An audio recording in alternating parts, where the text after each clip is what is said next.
வடமொழியாம் தமிழகத்தில் வேலூர் அருகே கீழ்மின்னல் எனும் இடத்தில் அமைந்திருக்கும் ரத்தினகிரி பாலமுருகன் திருக்கோவிலையே இன்றைய அருள் நேரம் நிகழ்ச்சியில் நாம் தரிசிக்கப் போகிறோம்.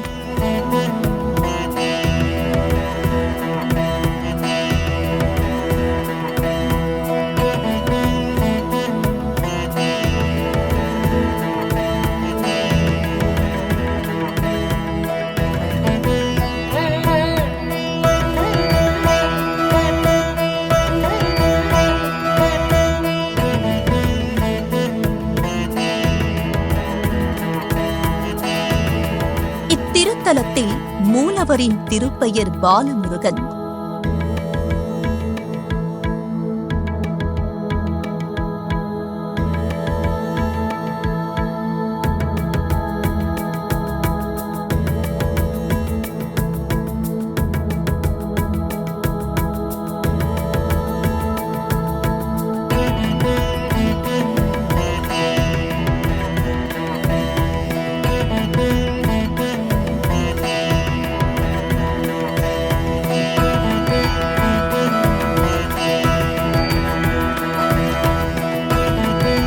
உற்சவர் சண்முகர்.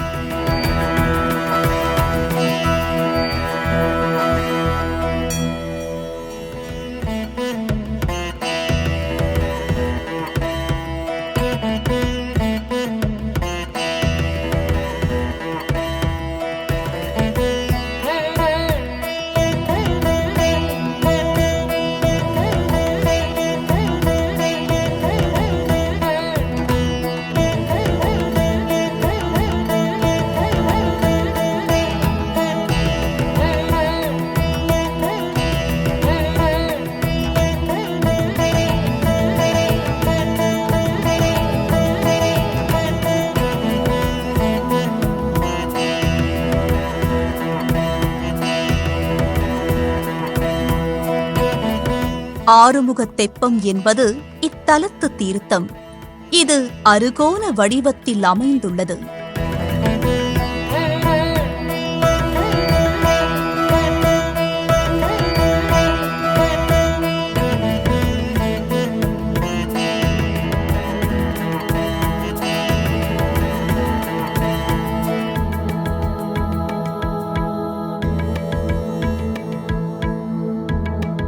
இத்திருக்கோவில் 14ஆம் நூற்றாண்டில் கட்டப்பட்டதாகும்.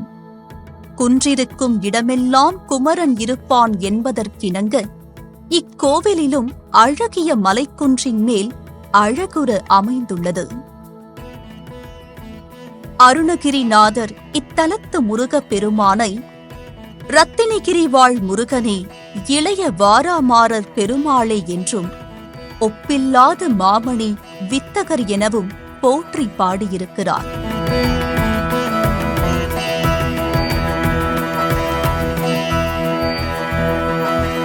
இத்தலத்தில் உள்ள முருகன் 4 கைகளிலும் ஆயுதங்கள் ஏந்தியபடி இடதுபுறம் நோக்கிய மயிலுடன் காட்சி தருகிறார்.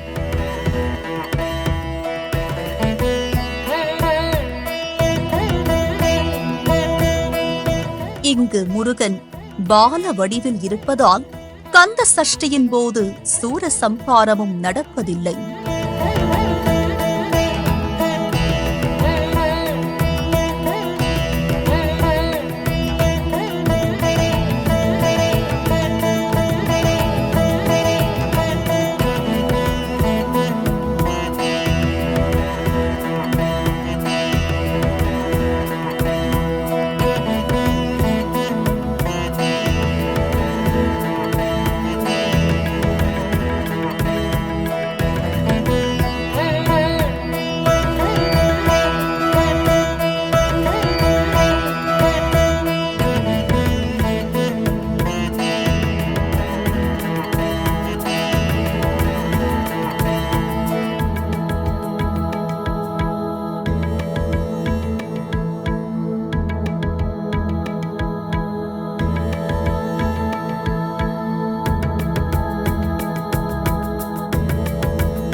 ரத்தினகிரி பாலமுருகன் திருக்கோவிலில் உற்சவர் சண்முகர் சன்னதி கல்தேர் போன்று அமைக்கப்பட்டிருக்கிறது.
முன் மண்டபத்தில் கற்பக விநாயகர் வீற்றிருக்கிறார்.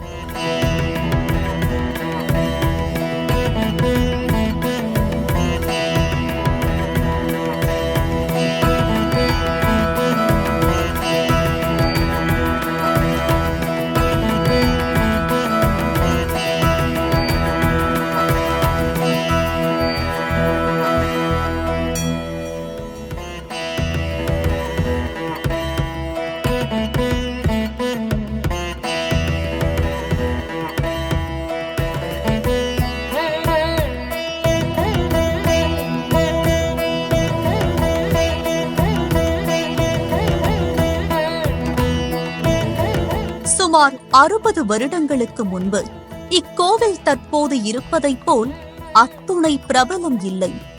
60களில்தான் முருகப்பெருமான் தன்னுடைய திருவிளையாடல் மூலம் இத்திருத்தலத்தை உலகறிய செய்தார்.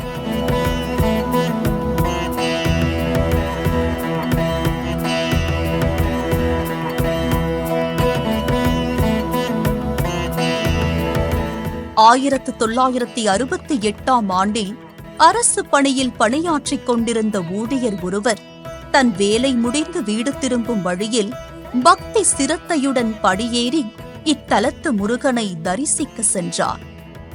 முருகனை மனதார வேண்டியவர் கோவில் அர்ச்சகரிடம் முருக பெருமானுக்கு கற்பூரம் காண்பிக்கும்படி சொன்னார். அதற்கு அந்த அர்ச்சகர் கற்பூரம் இல்லை என்று சொல்ல, கற்பூரம் இல்லையென்றால் பரவாயில்லை, ஊதுபத்தியாவது காட்டுங்கள் என்றார். ஊதுபத்தியும் இல்லை என அர்ச்சகர் சொல்ல, முருகா உனக்கே இக்கதியா என்று புலம்பி மூர்ச்சையுற்றார் அந்த பக்தர்.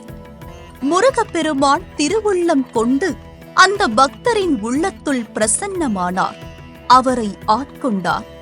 மூர்ச்சை தெளிந்து எழுந்தமர்ந்த அந்த பக்தர், கோவில் திருப்பணியே இனி என் முதல் பணி என்று மணலில் எழுதி காட்டினார். இக்கோவில் மீண்டும் பொலிவு பெற்று பண்டைய புகழை அடையும் வரை கோவிலை விட்டு வெளியே செல்வதில்லை என உறுதி பூண்டார். இந்நிகழ்வு நடந்த நாள் முதல் பேசுவதையே நிறுத்திவிட்டார். அத்தோடு தன் அரசு பணியை துறந்து முழுநேர இறைப்பணியில் தன்னை ஈடுபடுத்திக் கொண்டார். அந்த பக்தரே பின்னாளில் பாலமுருகன் அடிமை என்று அழைக்கப்பட்டு வருகிறார். அவரே ரத்தினகிரி கோவிலை மிகவும் சிறப்பான முறையில் சீரமைத்து இன்றளவு முருகனுக்கு திருப்பணியாற்றி வருகிறார்.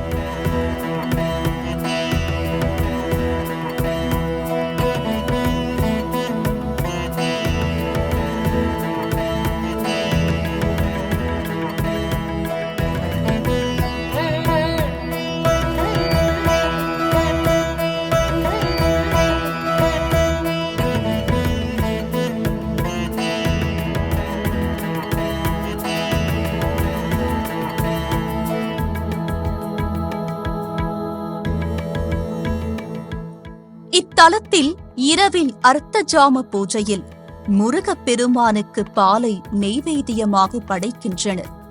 திருமண தடை, புத்திர தோஷம் உள்ளவர்கள் இத்தலத்திற்கு வந்து முருகப்பெருமானை வேண்டி நற்பலன் கிடைக்கப் பெறுகிறார்கள். திருமண தடை உள்ளவர்கள் வளர்பிறை பஞ்சமியில் இங்குள்ள வாராகியிடம் வாழை இலையில் அரிசி, தேங்காய், வெற்றிலை பழம் வைத்து நெய் தீபம் ஏற்றி வேண்டிக் கொள்கிறார்கள். ரத்னகிரி பாலமுருகனை வேண்டி பிரார்த்தனை நிறைவேறியவர்கள் இறைவனுக்கு பாலாபிஷேகம் செய்தும் காவடி எடுத்தும் நேர்த்திக்கடன் செலுத்துகிறார்கள். இத்தலத்து முருகனுக்கு பூஜையின் போது சாற்றப்படும் மலர்கள், நெய்வேத்தியங்கள், தீபாராதனைகள், பூஜை செய்யும் அர்ச்சகர்கள் என அனைத்தும் 6 என்ற எண்ணிக்கையில் இருப்பது சிறப்பு.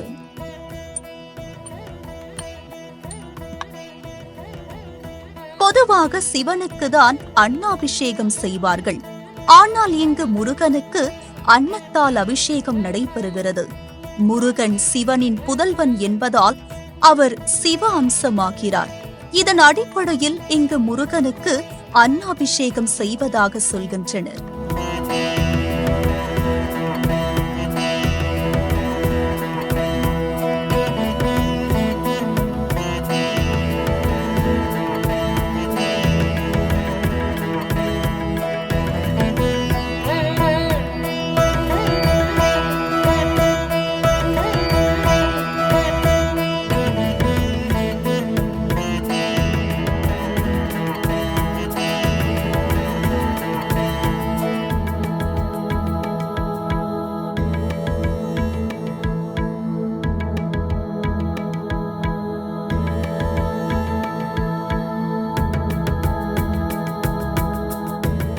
முருகப்பெருமான் தமிழ் கடவுள் என்பதால் இக்கோவிலில் தமிழிலேயே அனைத்து வழிபாடுகளும் செய்யப்படுகின்றன. ரத்னகிரி பாலமுருகன் கோவிலில் நிகழ்ந்த மகிமைகள் ஏராளம். பல்லாண்டுகளுக்கு முன்பு முருகனின் தீவிர பக்தை ஒருவர் நீண்ட வருடங்களாக குழந்தை பாக்கியம் வாய்க்காமல் தவித்தார். தினசரி ரத்னகிரி முருகனை தரிசித்து தனக்கு குழந்தை வரம் தரும்படி மனமுருகி வேண்டி கடும் விரதத்தை மேற்கொண்டார். ஒரு நாள் அவர் தனிமையில் யாரும் இல்லாத வேளையில் ரத்னகிரிக்கு வந்து முருகனை நீண்ட நேரம் வணங்கி தனது குறையை கூறி கண்ணீர் விட்டு சுவாமியை வலம் வந்தார். அப்போது அங்கு வந்த ஆடு மேய்க்கும் சிறுவன் ஒருவன் அப்பெண்ணிடம் அழுவதற்கான காரணத்தை கேட்க அவர் தனக்கு புத்திர பாக்கியம் இல்லாததை கூறி வருந்தினார். அப்பெண் கூறியதை பொறுமையுடன் கேட்ட அச்சிறுவன் கோவிலில் இருந்த விபூதியை எடுத்து அவரிடம் கொடுத்துவிட்டு பக்தியுடன் சுவாமியை வலம் வரும்படி கூறினார். அதன்படி அப்பெண் விபூதியை பெற்றுக்கொண்டு சுவாமியை வலம் வந்தார். சுவாமியை ஒருமுறை வலம் வந்த அந்த பக்தை தன்னிடம் விபூதி கொடுத்த சிறுவனை காணாது அதிர்ந்தார். இச்சம்பவம் நிகழ்ந்த சில தினங்களிலேயே அப்பெண் கருவுற்றார். அதன் பின்னரே அவரிடம் ஆடு மேய்க்கும் சிறுவனாக வந்து பேசியது முருகப்பெருமான் என்று அறிந்து கொண்டார் அந்த பெண். முருகனே நேரில் வந்து பெண் பக்தைக்காக அருள் புரிந்து அற்புதம் நிகழ்த்திய சிறந்த தலம் இதுவாகும்.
ஆடி கிருத்திகை திருநாளில் முருகப்பெருமான் ரத்தினங்களாலான அங்கி அணிந்து காட்சி தருவது இத்தலத்தின் சிறப்புகளில் ஒன்று.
இந்த தலத்தின் தெப்ப குளத்திற்கு உற்சவரை எடுத்து வந்து விசேஷ நாட்களில் ஆரத்தி எடுக்கின்றனர். அந்நிகழ்வை காணும் பக்தர்களும் கைகளில் அகல் விளக்குகளை ஏந்தி அரோஹரா கோஷமிடுகின்றனர். இதை பார்க்க கண்கொள்ளா காட்சியாக இருக்கிறது.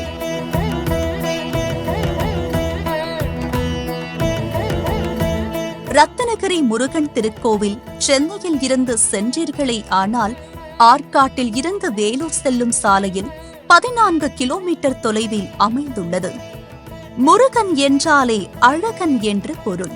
அழகான தேகமும் ஆனந்தமான உள்ளமும் கொண்டவனே முருகன். ரத்தினகிரி சென்று பாலமுருகனை நாம் தரிசித்து வந்தால் நம் வாழ்க்கையும் அவனைப் போலவே அழகாக மாறிவிடும் என்பதில் இம்மியளவும் ஐயமில்லை.